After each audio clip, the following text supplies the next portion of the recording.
Hi everyone, Bobbie LaPorte here again with my weekly tip for your best next move, where I help you have more agency in your work, acknowledge your capacity to act, and see what you can do right now. So we've been talking recently in these weekly tips about how it feels like we've turned the corner on the pandemic, and that while we can never return to the way things were, it does feel like we're heading back to something that we would consider like normal. And so that's good news for all of us.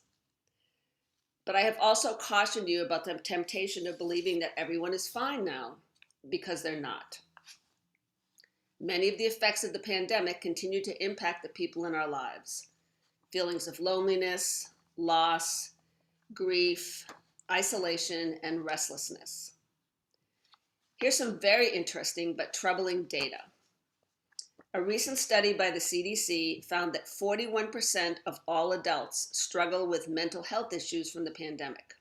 41%. And 40% of those surveyed said that no one from their work had checked in on them. No one. It's hard to believe that that's possible. But at the same time, we've all been dealing with our own issues and challenges during the pandemic.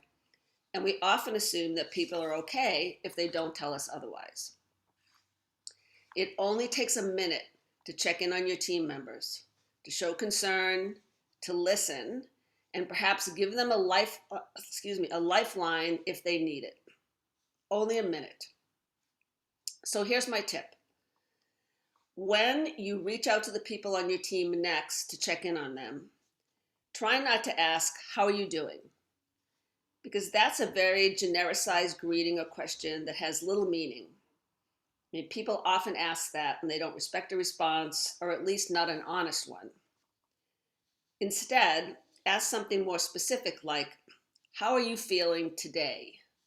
Or, "What's giving you the greatest stress this week?" A more specific, directed query like these will show that you really are interested in them. And it may give you real insight into their state of mind, their mental health, and how you can specifically support them now. I want 2021 to be a year of momentum for you, one of possibility thinking, where you take advantage of the agency we sometimes forget we have. So that's my tip for the week. I'll see you next Monday. Have a great week and take care of yourself.